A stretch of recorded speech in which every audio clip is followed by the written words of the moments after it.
Et voilà, donc on se retrouve pour la dernière ouverture de nos packs d'AP. Donc après avoir fait le bleu, le blanc, on va faire le noir. Et on va prier pour avoir une grosse dinguerie, hein, parce que en termes de mythique, en tout cas, ça a été très très pauvre, pardon. Donc on va prier, hein. On a eu quelques cartes sympathiques, mais on manque quand même cruellement de mythique.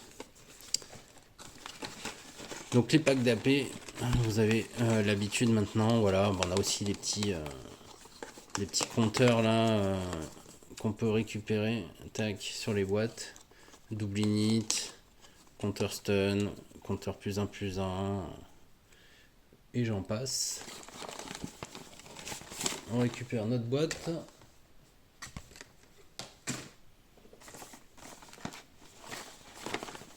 Et dans notre boîte, on a donc toujours le dé, hop, qui est apparemment vivant, avec le petit symbole avatar. Voilà. Il va rejoindre la collection de dés, je vous rappelle, avec le dé blanc et le dé bleu. Et donc, on va sortir ce contenu. Alors, donc, pareil, petit récap rapidement.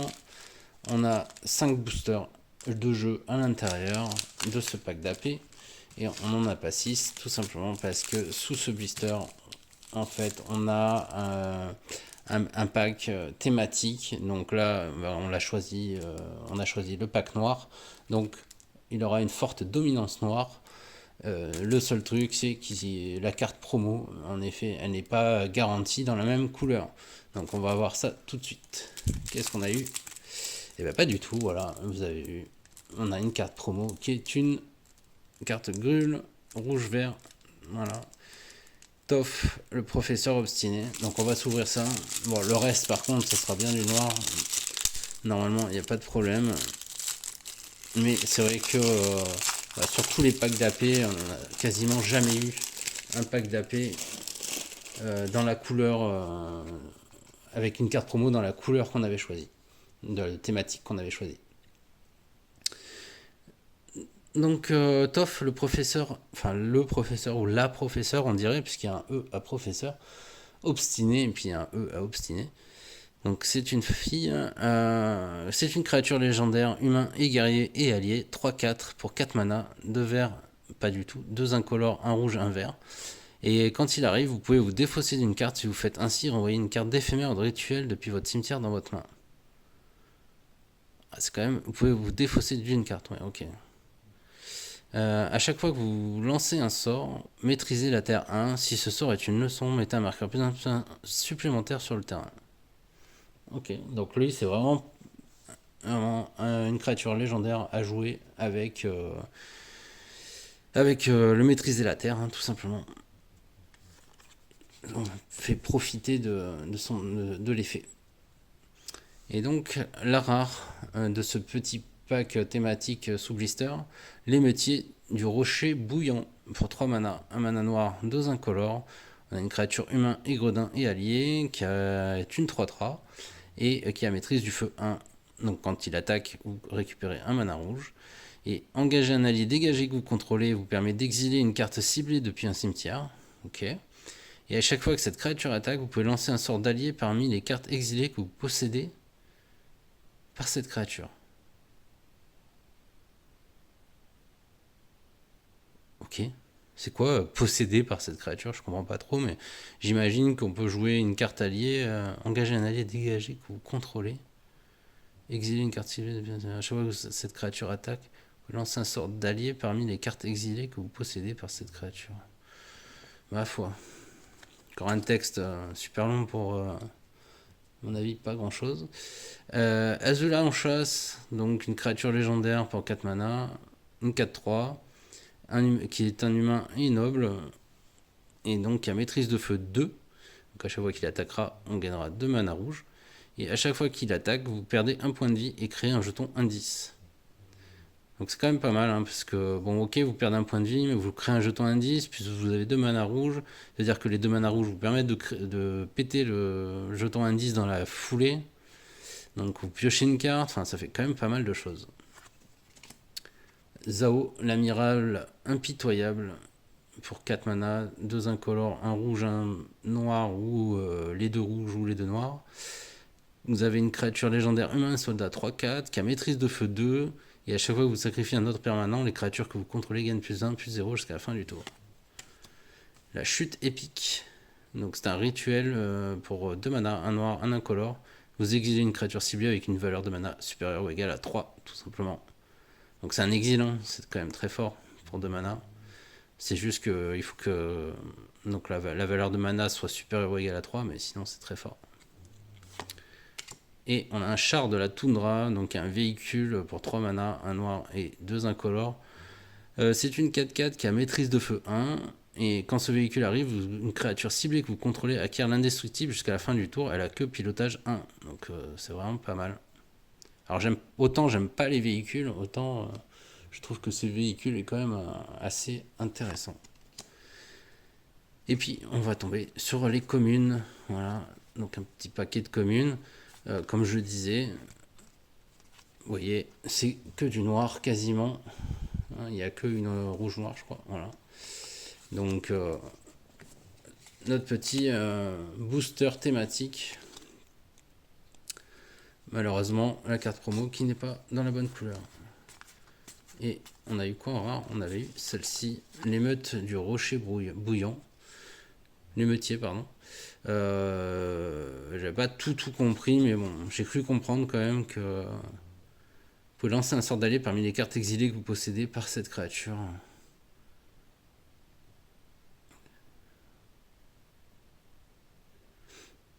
J'imagine que quand vous engagez un allié dégagé que vous contrôlez, donc lui, par exemple, j'ai cet allié que je contrôle, je l'engage, j'exile une carte ciblée depuis un cimetière, donc je vais exiler une carte depuis un cimetière tout simplement, et je peux lancer un sort d'allié parmi les cartes exilées que je possède, possédées par cette créature. Je pense que, enfin, je sais pas si c'est la traduction qui est pourrie ou pas, mais c'est pas évident de comprendre comme ça. Alors, premier booster.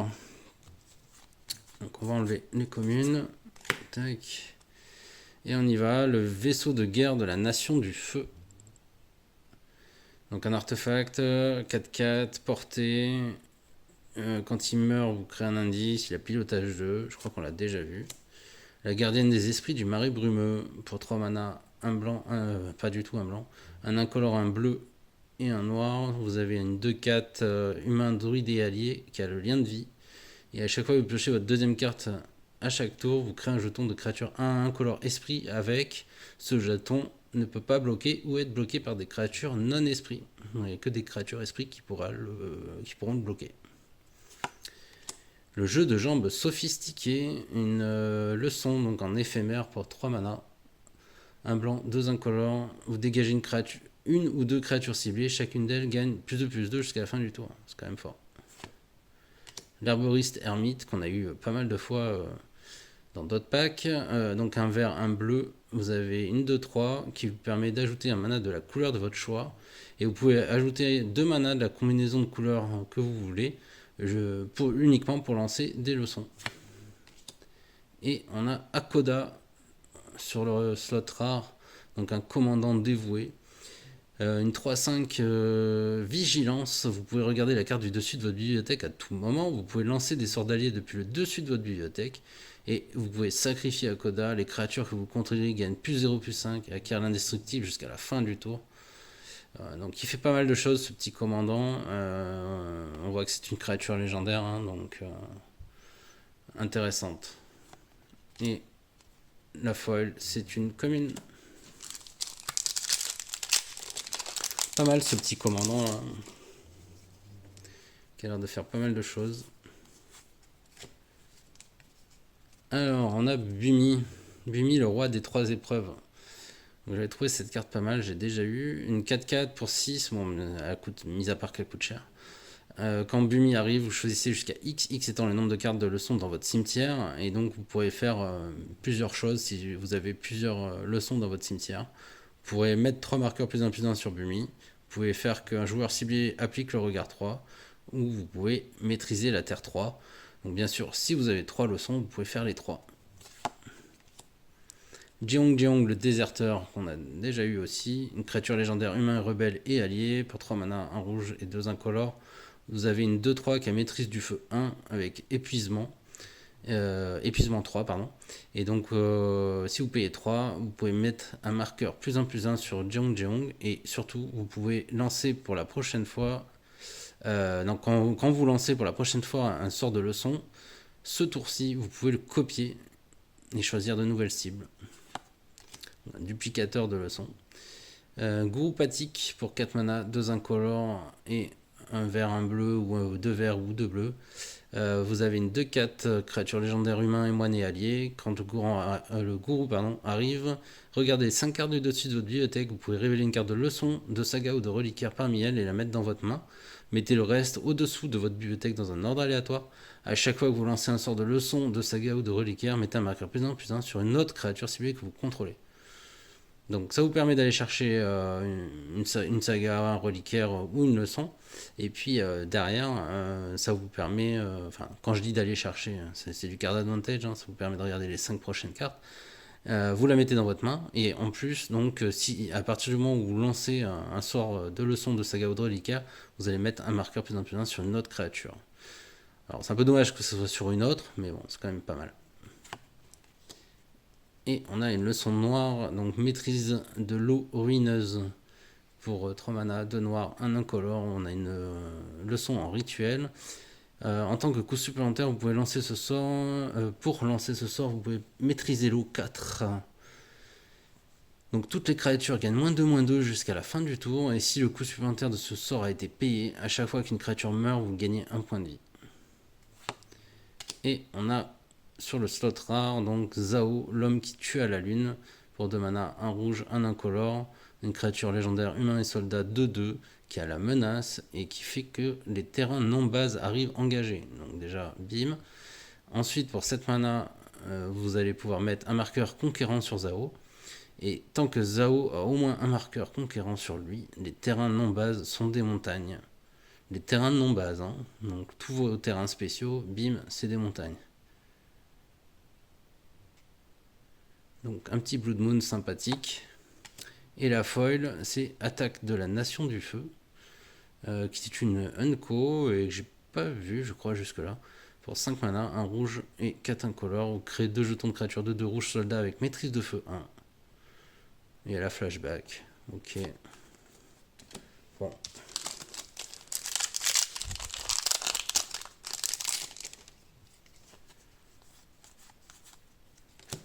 Le temple de l'ère boréale, donc on a déjà vu qui est le reliquaire noir.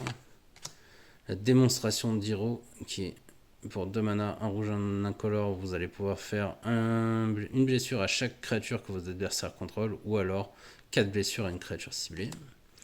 Toff, la fripouille aveugle, donc pour 3 mana, 1 vert, 2 incolores, vous avez une créature légendaire humain guerrier, quand il arrive, vous maîtrisez la terre 2, et il a une force qui est égale au nombre de marqueurs +1/+1 sur les terrains que vous contrôlez. Donc vu que la maîtrise de terre, ça vous met des marqueurs sur vos terrains, voilà, c'est tout simplement comme ça qu'il peut se booster. La patrouille du pôle Nord pour 3 mana, 1 bleu et 2 incolores. Vous avez un humain, soldat et allié 2/3 qui vous permet de dégager notre permanence ciblée que vous contrôlez et qui a une maîtrise de l'eau 3, plus le fait de l'engager, et vous permettra d'engager une créature ciblée qu'un adversaire contrôle. Bon, ça va permettre de faire un peu de gestion, mais c'est pas fou. Wow! On a une mythique. Bah donc, enfin une mythique. Donc la légende de Kuruk, qui est une saga du coup. Pour 4 mana, 2 incolores et 2 bleus. Vous avez pendant 2 tours, vous faites regard 2 et piochez une carte. Donc déjà, ça c'est quand même assez cool. Et puis le 3e tour, vous allez exiler cette saga et la renvoyer sur le champ de bataille, transformée sous votre contrôle. Et ça devient l'avatar Kuruk, tout simplement. Donc créature légendaire avatar 4/3. À chaque fois que vous lancez un sort, créez un jeton de créature 1 incolore esprit avec ces jetons ne peut pas bloquer ou être bloqué par des créatures non esprit. Ok, ça on avait déjà vu sur une autre carte.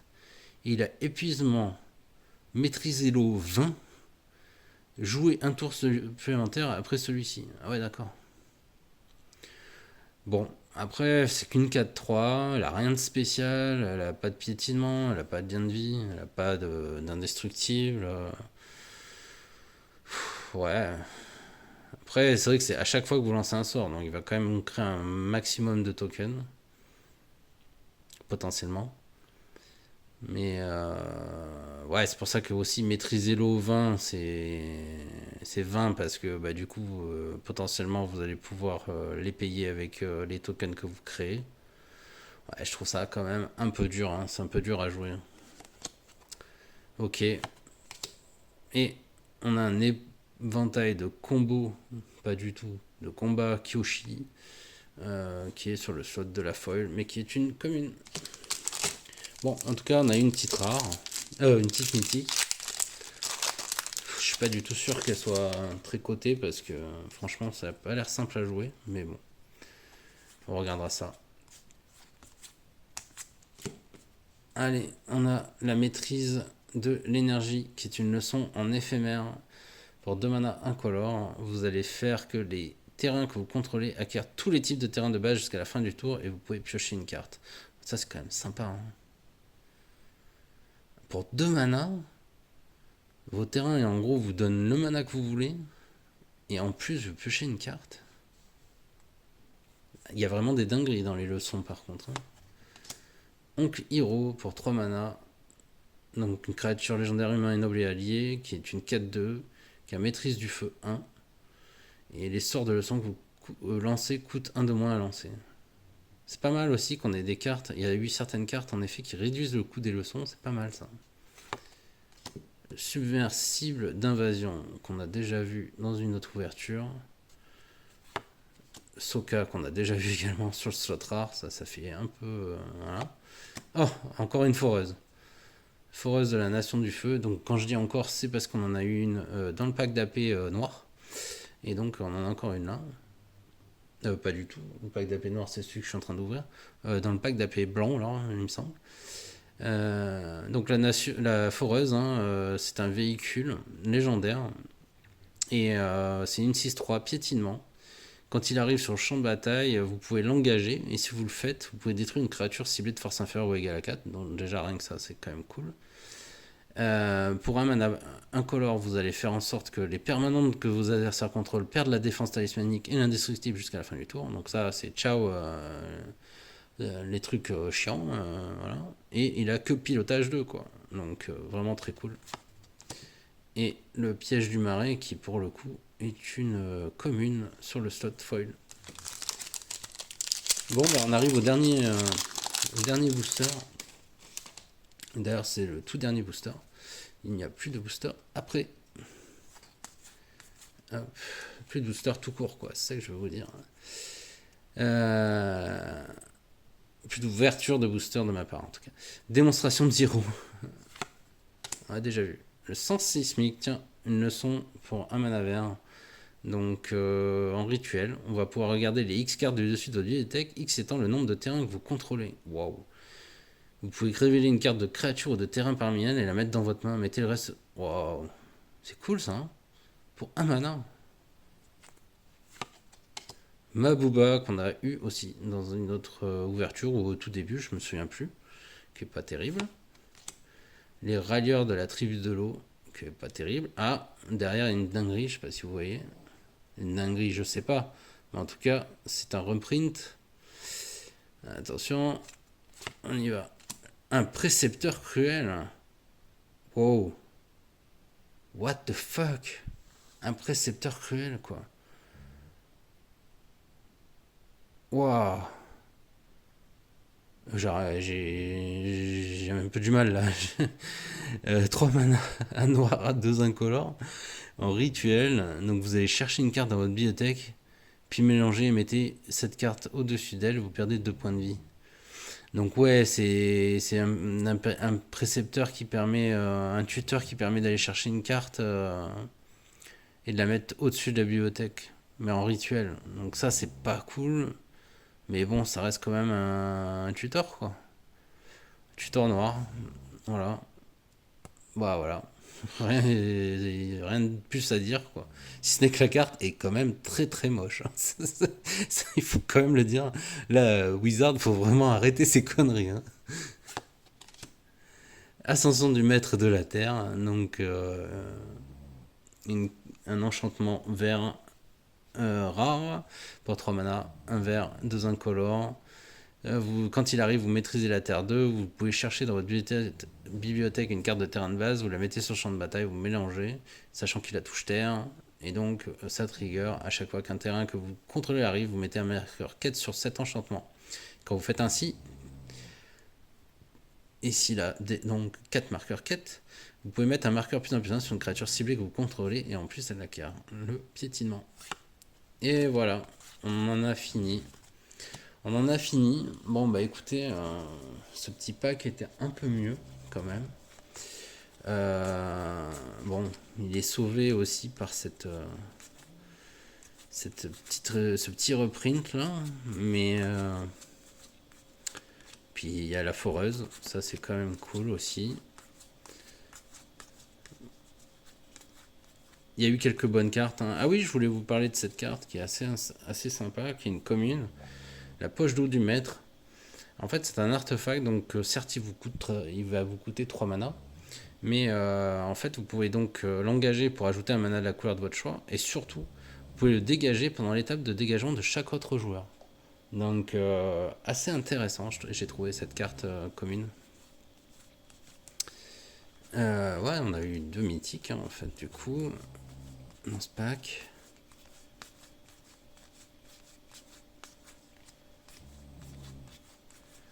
Il y a eu 2 mythiques. Bon, après,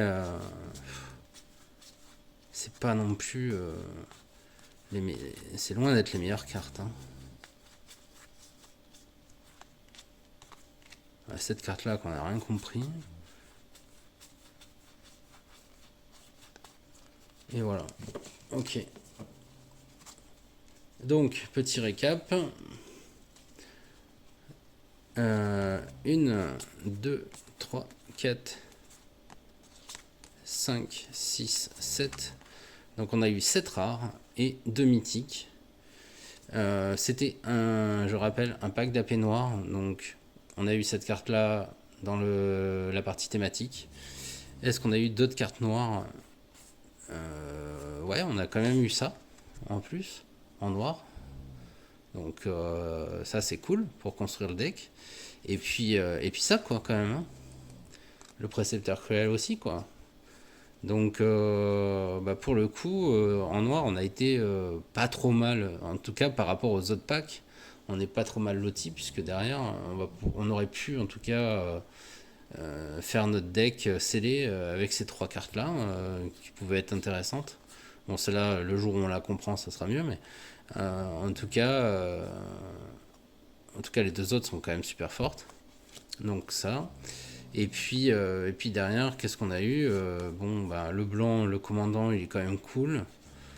On avait cette petite saga bleue mythique qui, mine de rien, en tout cas sur les 2 premiers tours déjà, bah, vous avez un regard 2, vous piochez une carte supplémentaire, hein, du coup, donc c'est quand même cool. Même si je trouve que la version Avatar là, elle est un peu limite. Qu'est-ce qu'on a eu d'autre? Donc après, c'était assez hétéroclite, hein. On a du rouge hein, avec cette espèce de Blood Moon hein, qui est pas mal. On a du vert, cet enchantement. Bon, j'aime pas trop ces enchantes là, je les trouve pas terribles.